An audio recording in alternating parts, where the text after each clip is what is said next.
नमस्कार, मैं हूं पूजा सिंह और आप देख रहे हैं हमारा उत्तराखंड का ये खास बुलेटिन। चलिए बुलेटिन की शुरुआत करेंगे उत्तराखंड की कुछ खास बड़ी खबरों के साथ।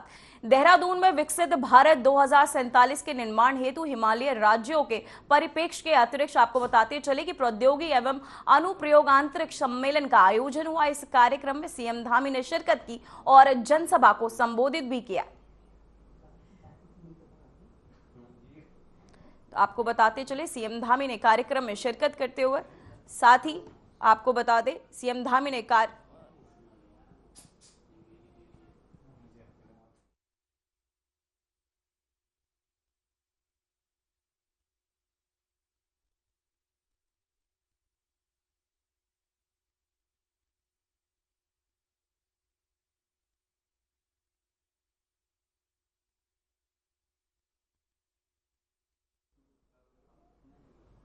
तो वहीं आपको बताते चले कार्यक्रम में सीएम पुष्कर सिंह धामी सम्मिलित हुए।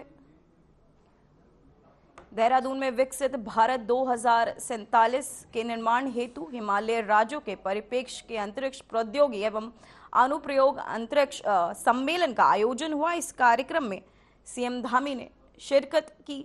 साथ ही आपको बताते चले विकसित भारत 2047 के निर्माण हेतु हिमालय राज्यों में परिप्रेक्ष्य में अंतरिक्ष, साथ ही सीएम धामी ने शिरकत भी की।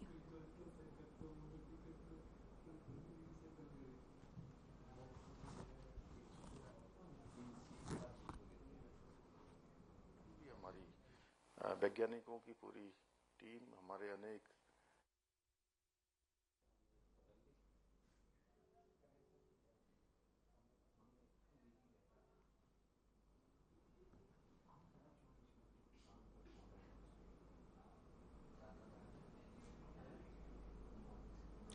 तो वह उत्तराखंड से खबर सामने आ रही है, जहां बीजेपी के प्रदेश अध्यक्ष के चुनाव से जुड़ी खबर। महेंद्र भट्ट फिर हो सकते हैं बीजेपी अध्यक्ष। सीएम धामी के साथ महेंद्र भट्ट ने पर की चर्चा। वहीं आपको बताते चले निर्विरोध हो सकता है चुनाव। कल होगी प्रदेश अध्यक्ष सदस्य के नाम की घोषणा।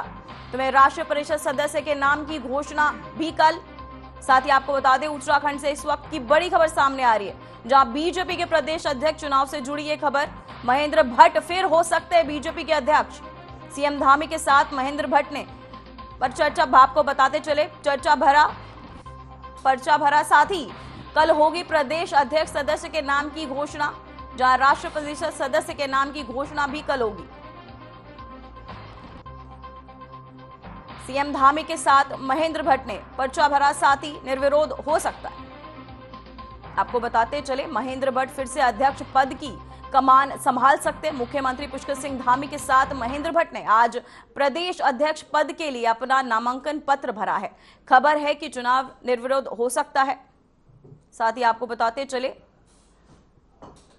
बीजेपी के प्रदेश अध्यक्ष महेंद्र भट्ट ने पर्चा भरा है। साथ ही आपको बताते चले कि सीएम पुष्कर सिंह धामी के साथ महेंद्र भट्ट ने आज प्रदेश अध्यक्ष पद के लिए अपना नामांकन पत्र भी भरा है।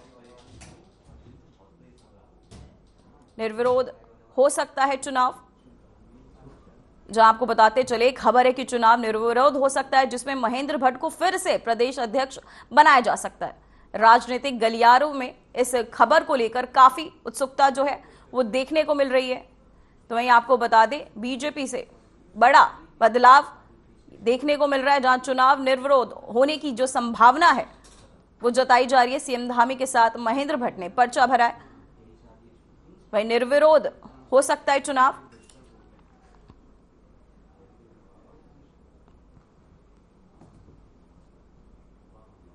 तो वहीं उत्तराखंड के मुख्यमंत्री पुष्कर सिंह धामी देहरादून स्थित बीजेपी के प्रदेश मुख्यालय में आयोजित संगठन पर्व कार्यक्रम में शामिल हुए। एक कार्यक्रम बीजेपी प्रदेश अध्यक्ष और राष्ट्रीय परिषद सदस्यों के चुनाव को लेकर चल रही नामांकन प्रक्रिया के अंतर्गत आयोजित किया गया। कार्यक्रम में बीजेपी के राष्ट्रीय महासचिव व प्रदेश प्रभारी दुष्यंत गौतम, राष्ट्रीय सह प्रभारी रेखा वर्मा, प्रदेश अध्यक्ष राज्यसभा सांसद महेंद्र भट्ट और प्रदेश महामंत्री संगठन अजय भी मौजूद रहे।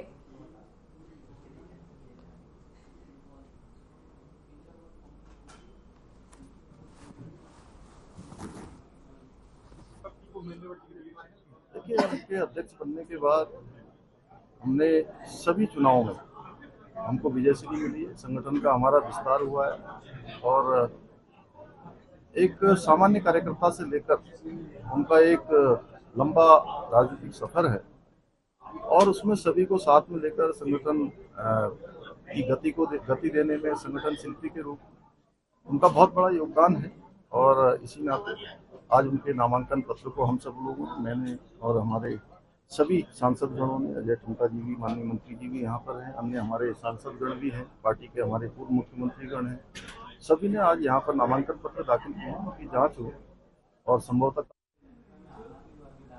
तो वहीं उत्तराखंड में त्रिस्तरीय पंचायत सामान्य निर्वाचन 2025 की तैयारियां शुरू हो गई। इस क्रम में राज्य निर्वाचन आयोग के तहत चक्रवात विकास खंडों का निर्माण आपको बताते चले निर्धारण कर दिया गया है। यह प्रक्रिया पंचायत चुनावों को सुचारू, निष्पक्ष और समयबद्ध तरीके से संपन्न कराने के उद्देश्य से की जा रही है। वहीं चक्रवात प्रणाली के तहत प्रत्येक विकास खंड को क्रमवार तरीके से चुनाव के लिए चिन्हित किया गया, जिसमें सभी क्षेत्रों में आपको बताते चले कि समान रूप से चुनाव प्रक्रिया संचालित हो सके। आयोग के तहत ये व्यवस्था पंचायतों के आरक्षण निर्धारण, नामांकन, मतगणना एवं निर्वाचन प्रक्रिया को व्यवस्थित करने के लिए की गई है।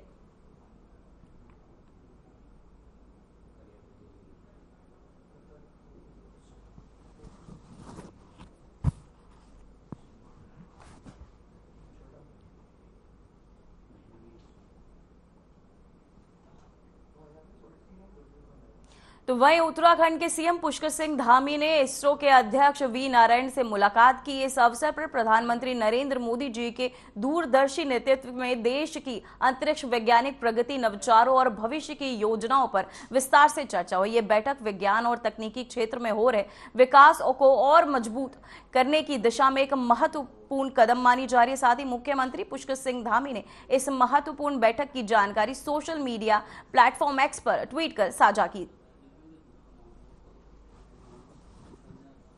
वहीं इसरो के अध्यक्ष सीएम धामी ने की भेंट, साथ ही सोशल मीडिया एक्स पर तस्वीरें साझा की।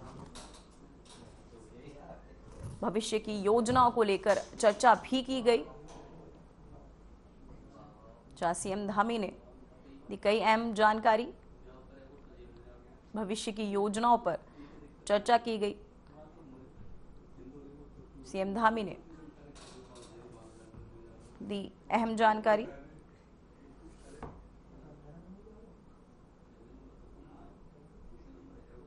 तो वहीं चारधाम यात्रा से हटाई गई रोक 24 घंटे बाद यात्रा से आपको बताते चले रोक हटा दी गई है, जहां गढ़वाल कमिश्नर ने ये जानकारी दी। वहीं आपको बताते चले विनय शंकर पांडे ने दी जानकारी। यात्रा रूट के जिलों के डीएम लेंगे फैसला। तो वहीं आपको बताते चले डीएम मौसम के हिसाब से लेंगे फैसला। साथ ही आपको बताते चले यात्रा रूट के जिलों के डीएम फैसला लेंगे। साथ ही चारधाम यात्रा से रोक हटा दी गई है। रविवार को बारिश अलर्ट से रोकी गई थी यात्रा, गढ़वाल कमिश्नर ने दी जानकारी। देहरादून से बड़ी खबर है, जहां चारधाम यात्रा पर लगी रोक 24 घंटे के लिए लगी थी, उसे अब हटा दिया गया। गढ़वाल मंडल आयुक्त विनय शंकर पांडे ने बताया कि यात्रा मार्ग फिर से खुल गया है। साथ ही यात्रा मार्ग वाले जिलों के जिलाधिकारियों को मौसम की स्थिति के आधार पर अब वाहनों को रोकने के निर्देश भी जारी किए गए। यात्रियों को मौसम की जानकारी लेकर सावधानी से यात्रा करने की सलाह लगातार सरकार के तहत दी जा रही है। आपको बताते चले 24 घंटे का जो प्रतिबंध है अब खत्म हो चुका है। गढ़वाल मंडल आयुक्त ने ये जानकारी दी है। साथ ही आपको बताते चले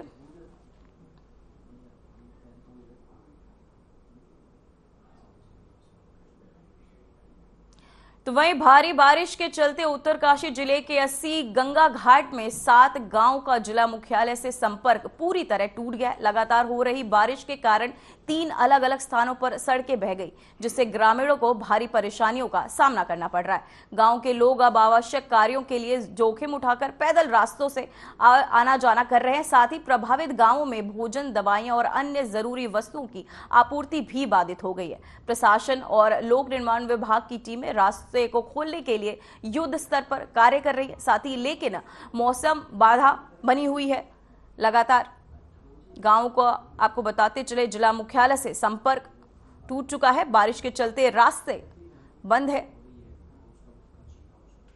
तो वहीं आपको बताते चले रास्ते खोलने का काम लगातार जारी है।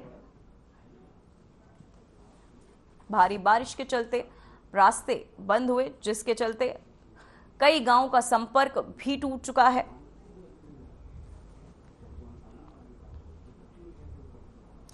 तो वही बड़ी खबर उत्तराखंड से है, जहां यमुनोत्री राष्ट्रीय राजमार्ग पर बीती रात भारी बारिश के कारण आपको बताते चले सिलाई बैंड के पास भूस्खलन हो गया। हादसे में के वक्त मौके पर मौजूद श्रमिकों में से 20 को सुरक्षित रेस्क्यू कर लिया गया है, जबकि 2 के शव बरामद हुए और 7 लोग अब भी लापता है। रेस्क्यू ऑपरेशन युद्ध स्तर पर जारी है। साथ ही मौके पर एसडीआरएफ, एनडीआरएफ, पुलिस और अन्य एजेंसियां लगातार बचाव कार्य में जुटी हुई है। साथ ही यमुना नदी के किनारे सर्च ऑपरेशन चलाया जा रहा है।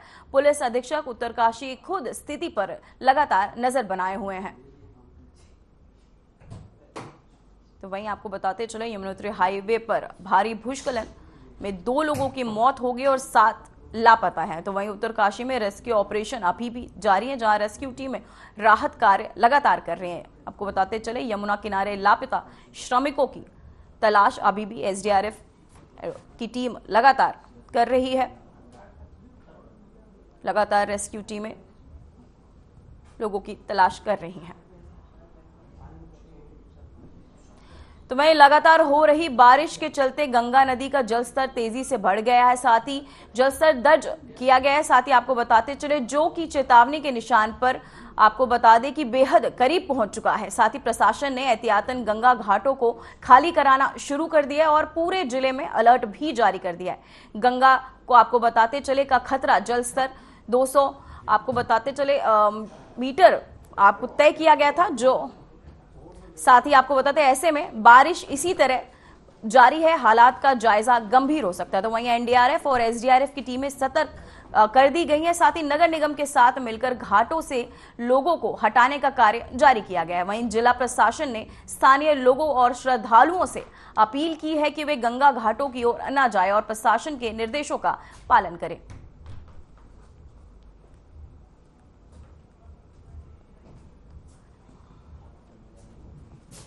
तो वहीं गंगा का जल स्तर लगातार बढ़ रहा है।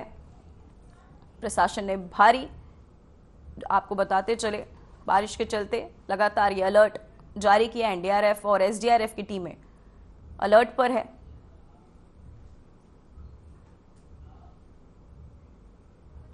तो वहीं देहरादून के लोगों के लिए एक अच्छी खबर है। हर साल मॉनसून में मुसीबत बनने वाला आईएसबीटी क्षेत्र इस बार पूरी तरह जल भराव से मुक्त है। मुख्यमंत्री की प्रेरणा से और जिलाधिकारी सबीन बंसल की निगरानी में स्मार्ट सिटी योजना के तहत आपको बताते चले सेठ जूट चौक इलाके में नया स्टॉर्म वाटर ड्रेनेज सिस्टम तैयार किया गया है, जिसका असर अब साफ दिखाई दे रहा है। भारी बारिश के बावजूद पूरे इलाके में पानी नहीं जमा हो रहा है, जिसमें स्थानीय लोगों को और राहगीरों को राहत की सांस मिल रही है।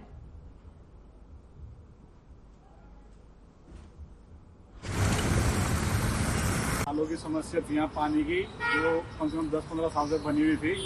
तो जो डीएम साहब ने इस बार ये काम करा है वो बहुत अच्छा काम करा है। इस बार कल हमारे यहाँ इतनी भयंकर बारिश हुई, दिन रात बारिश हुई और हमारा एक फुट पानी नहीं है ऊपर।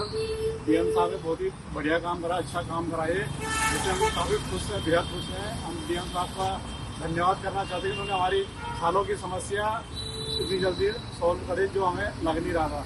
तो डीएम साहब हम बहुत धन्यवाद करना चाहते हैं कि उन्होंने हमारी समस्या का समाधान करा।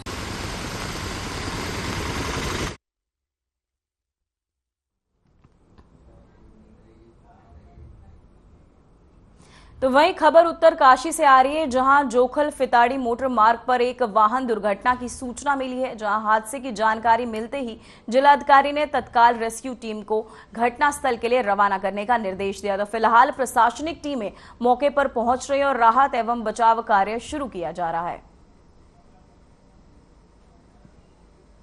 तो वहीं आपको बताते चले जोखोल और फिताड़ी मार्ग पर आपको बताते चले जिलाधिकारी ने वहां रेस्क्यू टीमें भी भेज दी हैं।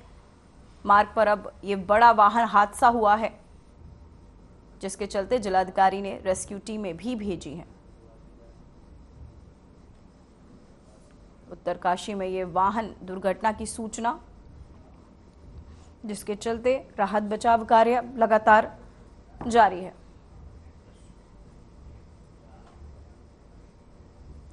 तो वहीं उत्तराखंड में मौसम विभाग ने 30 जून के लिए भारी बारिश का रेड अलर्ट जारी किया है। प्रदेश के कई जिलों में भारी बारिश की संभावना जताई जा रही है। तो वहीं सुरक्षा के मद्देनजर कक्षा 1 से 12 तक के सभी शासकीय और गैर शासकीय और निजी स्कूल और आंगनबाड़ी केंद्र 30 जून को बंद रहेंगे। ये कदम आपदा न्यूनीकरण और बच्चों की सुरक्षा सुनिश्चित करने के लिए उठाया गया है। आपदा प्रबंधन के सचिव विनोद कुमार सुमन ने स्कूलों को बंद रखने का निर्देश भी दिया है।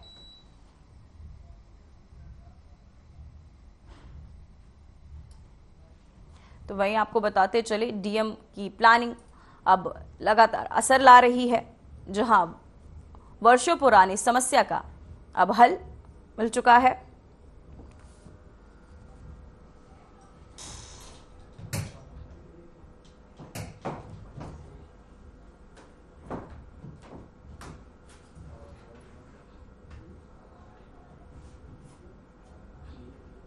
तो वहीं उत्तराखंड में बारिश का ये रेड अलर्ट, जहां 30 जून को सरकारी और निजी स्कूल बंद रहेंगे। चाहे 1 से 12वीं तक के ये स्कूल बंद रहेंगे, जिसके निर्देश दिए गए हैं। साथ ही आपको बताते चले जहां बच्चों के स्कूल बारिश के मद्देनजर बंद रखने के निर्देश दिए गए। उत्तराखंड में ये बारिश का यह अलर्ट, जहां 30 जून को सरकारी और निजी स्कूल बंद रहेंगे, आंगनबाड़ी केंद्र भी रहेंगे बंद। आपदा न्यूनीकरण के तहत ये अवकाश दिया गया। सचिव आपदा प्रबंधन ने ये निर्देश दिए हैं। तो वहीं रुद्रप्रयाग जिले में लगातार हो रही भारी बारिश के कारण जिला प्रशासन अलर्ट मोड पर है। प्रशासन ने लोगों से सुरक्षित स्थानों पर जाने की अपील की है। तो वहीं नदी और नालों में जलस्तर बढ़ने की वजह से संभावित आपदा का खतरा है। साथ ही प्रशासन और के राजस्व और पुलिस और आपदा प्रबंधन विभाग के तहत लाउड स्पीकर के माध्यम से जागरूकता बढ़ाई जा रही है, जहां जिला अधिकारी प्रतीक जैन ने नागरिकों से प्रशासन के निर्देशों का कड़ाई से पालन करने को कहा है। तो वहीं रुद्रप्रयाग में भारी बारिश का अलर्ट, जहां विशेष सतर्कता और निगरानी लगातार बढ़ती जा रही है। नदी नालों से खतरा है, या स्कूल या पंचायत भवन या किसी के घर पर सुरक्षित स्थान पर शिफ्ट हो जाएं। कृपया ध्यान दें, यदि किसी के घरों को नदी नालों से खतरा है तो स्कूल या पंचायत भवन या किसी के घर पर सुरक्षित स्थान पर शिफ्ट हो जाए।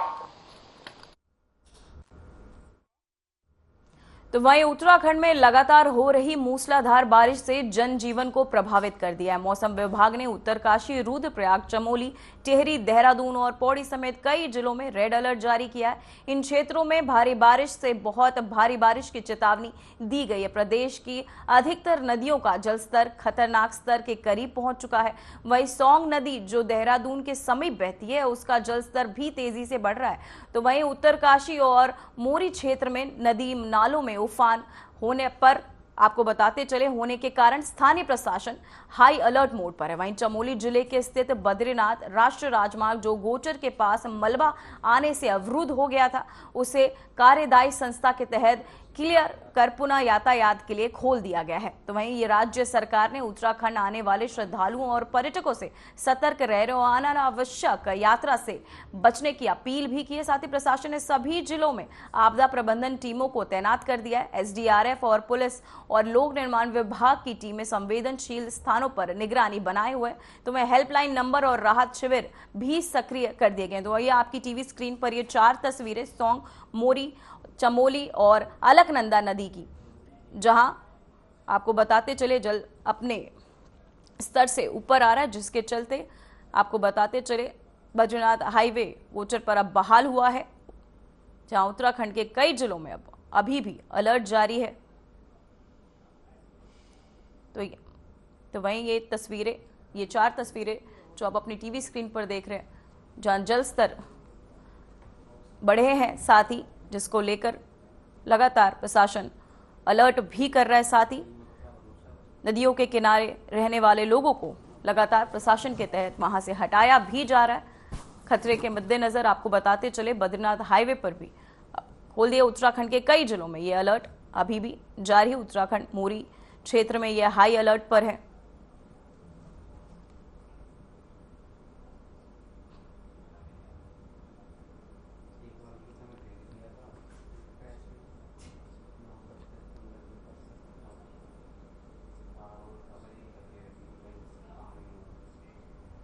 तो वहीं उत्तराखंड को ड्रग्स मुक्त बनाने के लिए पुलिस का सख्त एक्शन लगातार जारी है। मुख्यमंत्री पुष्कर सिंह धामी के ड्रग्स फ्री देवभूमि 2025 के विजन को अमल में लाते हुए देहरादून पुलिस ने एक बड़ी कार्यवाही को अंजाम दिया है। वहीं पटेल नगर थाना क्षेत्र में पुलिस ने चेकिंग के दौरान 8 लाख रुपए से अधिक कीमत के स्कैम और आपको स्मैक और चरस जो है बरामद की है। साथ ही 4 नशा तस्करों को भी गिरफ्तार किया है।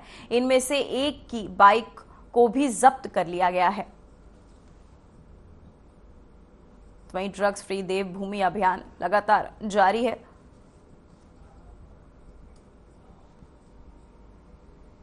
उत्तराखंड जहां 4 धाम यात्रा के दौरान तीर्थ यात्रियों की सुविधा और सुरक्षा को लेकर सरकार और प्रशासन सतर्क नजर आ रहे हैं, वहीं ऊर्जा निगम ने दावा किया है कि केदारनाथ, बद्रीनाथ धाम में तीर्थ यात्रियों को निर्बाध और विश्वसनीय विद्युत आपूर्ति उपलब्ध कराई जा रही है। मुख्यमंत्री पुष्कर सिंह धामी के निर्देश पर आपदा प्रबंधन, सुरक्षा और आवश्यक सेवाओं के लिए व्यापक तैयारियां की गई है। आइए देखते हैं इस पर हमारी एक खास रिपोर्ट।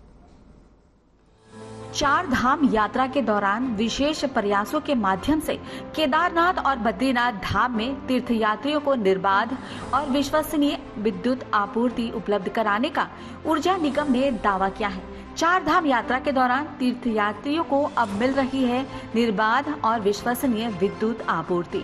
ऊर्जा निगम ने दावा किया है कि विशेष प्रयासों के चलते 24 घंटे बिजली सेवा सुनिश्चित की जा रही है। मुख्यमंत्री पुष्कर सिंह धामी के निर्देश पर तीर्थ क्षेत्रों में सुविधा, सुरक्षा और आपदा प्रबंधन को लेकर व्यापक तैयारियां की गई। ऊर्जा निगम की टीमें अतिरिक्त उपकरणों और मानव संसाधनों के साथ लगातार ड्यूटी पर तैनात है ताकि किसी भी आपात स्थिति में बिजली सेवा प्रभावित न हो। समुद्र तल से 3583 मीटर की ऊंचाई पर स्थित केदारनाथ धाम में विद्युत आपूर्ति बनाए रखना एक बड़ी चुनौती है, लेकिन ऊर्जा निगम ने इस चुनौती को अवसर में बदल दिया है। ऊर्जा निगम के अनुसार 3 स्वतंत्र विद्युतीय स्रोतों से केदारनाथ में बिजली आपूर्ति की जा रही है। इसका लाभ ये है कि किसी एक स्रोत से तकनीकी बाधा आती है तो अन्य 2 स्रोतों से बिना किसी रुकावट के बिजली आपूर्ति जारी रहती है। ऊर्जा निगम ने ये इंतजाम सुनिश्चित किया है कि तीर्थ यात्रियों की आस्था की यात्रा अंधेरे में न हो। हर स्थिति के लिए पूरी तैयारियों के साथ टीमें 24 घंटे मुस्तैद है, जिससे केदारनाथ में विद्युत सेवा पूरी तरह सुरक्षित और स्थिर बनी हुई है।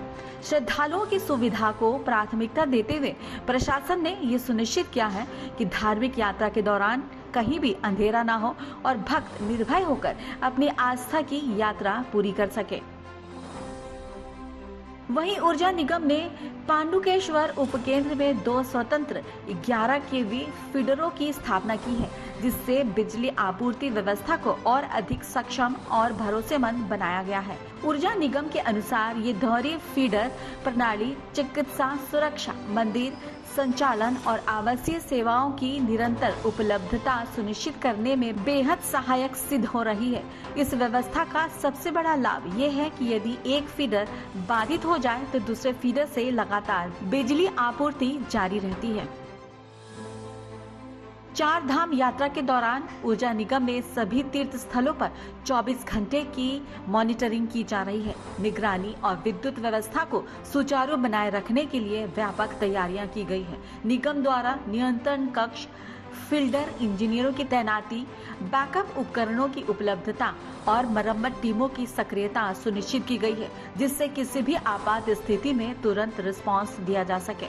इसके साथ ही संभावित आपदाओं के लिए पूर्व चेतावनी प्रणाली और जोखिम प्रबंधन व्यवस्था भी लगातार सक्रिय है, ताकि तीर्थ यात्रियों को सुरक्षित और निर्बाध बिजली आपूर्ति मिलती रहे। ऊर्जा निगम की ये सतर्कता 4 धाम यात्रा के दौरान विश्वसनीय सेवा और तीर्थ यात्रियों की सुरक्षा को प्राथमिकता देने का प्रतीक है। उत्तराखंड सरकार और ऊर्जा निगम के साझा प्रयासों से 4 धाम यात्रा को इस बार ज्यादा सुरक्षित, सुव्यवस्थित और श्रद्धालुओं के लिए सुविधाजनक बनाया गया है। केदारनाथ और बद्रीनाथ धाम जैसे दुर्गम इलाकों में भी निर्बाध विद्युत आपूर्ति ये साबित करती है कि आस्था के साथ व्यवस्था भी सशक्त हो चुकी है। 24 घंटे निगरानी, तकनीकी मजबूती और आपदा से निपटने की तैयारी के साथ अब तीर्थयात्री निश्चिंत होकर अपनी यात्रा पूरी कर सकते हैं। चार धाम की ये यात्रा अब सिर्फ धार्मिक नहीं बल्कि एक भरोसेमंद और संरक्षित अनुभव भी बनती जा रही है। Bureau report, Aryan TV.